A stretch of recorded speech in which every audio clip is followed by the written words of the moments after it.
ദൈവമഹത്വത്തിലേക്ക് നിങ്ങൾക്കേവർക്കും സ്വാഗതം.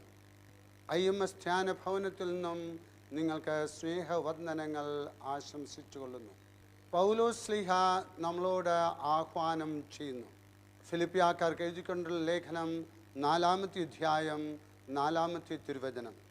നിങ്ങൾ എപ്പോഴും നമ്മുടെ കർത്താവിൽ സന്തോഷിക്കുവിൻ. ഞാൻ വീണ്ടും പറയുന്നു, നിങ്ങൾ സന്തോഷിക്കുവിൻ. ആഹ്ലാദവും സന്തോഷവും നിറഞ്ഞ ഒരു ജീവിതം എല്ലാവരുടെയും ആഗ്രഹമാണ്. ഈ ആഗ്രഹത്തിൻ്റെ പൂർത്തീകരണത്തിനായി പലരും ഭൗതിക നേട്ടങ്ങൾ സ്വന്തമാക്കുവാനായിട്ട് ആഗ്രഹിക്കുന്നു. അതിനായിട്ട് വെമ്പൽ കൊള്ളുന്നു. ജീവിത വ്യഗ്രതകൾക്കിടയിൽ ജീവിക്കുവാനായിട്ട് മറന്നു പോകുന്നു. സമ്പത്തും അധികാരവും പ്രശസ്തിയും ഒക്കെ ആഗ്രഹിച്ചുകൊണ്ടുള്ള ഒരു ജീവിതത്തിലേക്ക് കടന്നു വരുന്നു. അങ്ങനെയുള്ള ആഗ്രഹങ്ങൾക്കിടയിൽ യഥാർത്ഥ സന്തോഷം അനുഭവിക്കുന്നതിൽ നിന്നും മാറിപ്പോവുകയാണ് ചെയ്യുന്നത്. 1945 ഏപ്രിൽ 30 ലോകം നടുക്കത്തോടുകൂടെ ഇന്നും ഓർക്കുന്ന ആ സംഭവം ലോകത്തെ വിറപ്പിച്ച അഡോൾഫ് ഹിറ്റ്ലറും ഭാര്യ ഈവ ബ്രൗണും അന്ന് ആത്മഹത്യ ചെയ്തു. സർവീസ് പിസ്റ്റൾ ഉപയോഗിച്ച് വായിൽ വെച്ച് നിറയൊഴിച്ച് ജീവൻ ഒടുക്കിയ ഹിറ്റ്ലറുടെ ജീവിതം എന്നും അദ്ദേഹത്തിന് ഒരു സമസ്യയായിരുന്നു. ഒന്നുമില്ലായ്മയിൽ നിന്ന് അദ്ദേഹം കടന്നു വന്നു. അധികാരത്തിൻ്റെയും പ്രതാപത്തിൻ്റെയും അത്യുച്ഛ കോടിയിൽ അദ്ദേഹം എത്തി. ലോകത്തെ മുഴുവനും കിടുകിട വിറപ്പിച്ചു. എന്നാൽ അദ്ദേഹത്തിന് യഥാർത്ഥ സന്തോഷത്തിലേക്ക് കടന്നു വരുവാനായിട്ട് സാധിച്ചില്ല. അദ്ദേഹം സന്തോഷിക്കുവാനായിട്ട് ആഗ്രഹിച്ചു.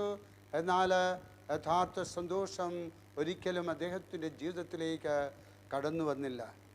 മനുഷ്യരെ കൊന്ന് രസിച്ച ഹിറ്റ്ലർക്ക് എന്തുകൊണ്ടാണ് സന്തോഷത്തെ മാത്രം സ്വീകരിക്കുവാൻ സാധിക്കാതെ പോയത്?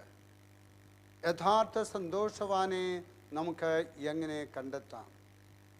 സ്വയം മറന്ന് ആർപ്പ് വിളിച്ച് നൃത്തമാടിയ ഒരു സന്തോഷ രാജാവിനെ നമുക്ക് പഴയ നിയമത്തിൽ കാണാം. ദാവീദ് രാജാവ് കർത്താവിൻ്റെ പേടകം അദ്ദേഹത്തിൻ്റെ നഗരിയിലെത്തിയപ്പോൾ ചണനൂൽ കൊണ്ടുള്ള അരക്കച്ച മാത്രം ധരിച്ച് സ്വന്തം നിലയും വിലയുമൊക്കെ മറന്ന് സർവശക്തിയോടുകൂടെ സന്തോഷിച്ച ആർപ്പ് വിളിച്ച് നൃത്തം ചെയ്ത ദാവീദ് രാജാവ്. ദാവീദ് ഉള്ളു നിറയെ സന്തോഷമുള്ള ഒരു വ്യക്തിയായിരുന്നു. സ്വന്തം സന്തോഷത്തിൻ്റെ രഹസ്യം എപ്പോഴും കൺമുമ്പിൽ ദർശിച്ചിരുന്നു. അദ്ദേഹം പറയുകയാണ്, അപ്പോസ്തല പ്രവർത്തനങ്ങളിൽ 2-ാമത്തെ അധ്യായം 25-ഉം 26-ഉം തിരുവചനങ്ങളിൽ നമ്മൾ ഈ കാര്യം വായിക്കുന്നുണ്ട്. ഞാൻ കർത്താവിനെ എപ്പോഴും കൺമുമ്പിൽ ദർശിച്ചിരിക്കുന്നു. ഞാൻ പതറിപ്പോകാതിരിക്കാൻ അവിടുന്ന് എൻ്റെ വലതുവശത്തുണ്ട്. എൻ്റെ ഹൃദയം സന്തോഷിച്ചു. എന്തെന്നാൽ എൻ്റെ ആത്മാവിനെ അവിടുന്ന് പാതാളത്തിലേക്ക് തള്ളിയിടുകയില്ല. ആഴമായ വിശ്വാസവും ആശ്രയബോധവും ദാവീദ് രാജാവിന് ഉണ്ടായിരുന്നു.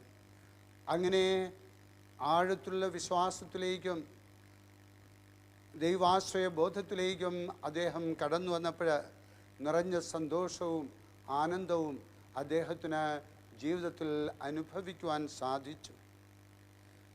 പണം സുഖം തരും, എന്നാൽ യഥാർത്ഥ സന്തോഷം തരികയില്ല. സന്തോഷം അനുഭവിക്കണമെന്നുണ്ടെങ്കിൽ ദൈവാത്മാവിനാൽ നിറയണം.